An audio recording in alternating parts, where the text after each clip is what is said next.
వచ్చే సార్వత్రిక ఎన్నికల్లో తెలుగుదేశం పార్టీ ఘన విజయం సాధిస్తుందన్న విషయం తేటతెల్లమైందని ముఖ్యమంత్రి చంద్రబాబు ధీమా వ్యక్తం చేశారు. ఓటమి భయంతోనే వైకాపా గందరగోళపరిచే కుట్రలకు దిగిందని దుయ్యబట్టారు. ఫారం 7 ఇచ్చారని ఒప్పుకున్న జగన్ ఓట్ల తొలగింపులోనూ A1 నిందితుడిగా నిలిచారని అన్నారు. ఇప్పుడు ఓట్లు తీసేసిన వ్యక్తి రేపు భూములు కూడా ఉంచడని సీఎం వ్యాఖ్యానించారు.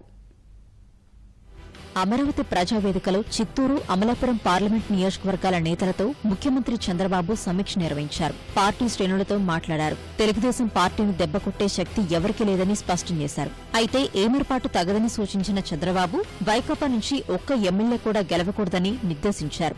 గంపగుత్తగా వచ్చిన ఫారం 7 దరఖాస్తుల వెనక వైకాపా కుట్ర ఉందని, ఓటమి భయంతోనే ఓట్లు తొలగించే కుయుక్తులు పన్నుతున్నారని దుయ్యబట్టారు. బోగస్ షేర్లు, దొంగ ఓట్లు జగన్కు అలవాటేనన్న చంద్రబాబు చేసిన నేరాలకు 12 ఛార్జిషీట్లలో కోర్టుకు హాజరవుతున్నారని తెలిపారు. 59 లక్షల దొంగ ఓట్లనడం జగన్ కుట్రకోణాన్ని బయటపెడుతోందని, తప్పు చేసిన వారిని వదిలిపెట్టే ప్రసక్తే లేదని స్పష్టం చేశారు.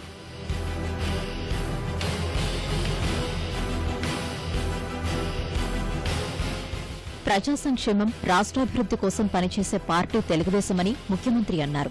ఏ ప్రభుత్వం వల్ల లాభం జరిగిందో ఆ పార్టీకి అండగా ఉండాలనే మనస్తత్వం గొప్పదని తెలిపారు.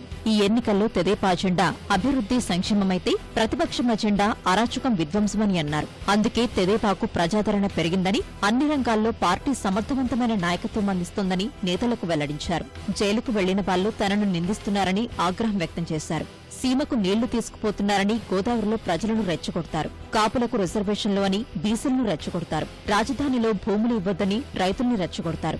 జల్లికట్టు స్ఫూర్తి అని విశాఖ తీరంలో ఘర్షణలు సృష్టించే కుట్రలు చేస్తున్నారని జగన్పై సీఎం ఆగ్రహం వ్యక్తం చేశారు. ఇలాంటి విధ్వంసకర రాజకీయాలను తాను ఇంతవరకు చూడలేదన్న చంద్రబాబు, ఇంత అరాచక పార్టీ భారత రాజకీయాల్లోనే లేదని పార్టీ నేతలతో అన్నారు.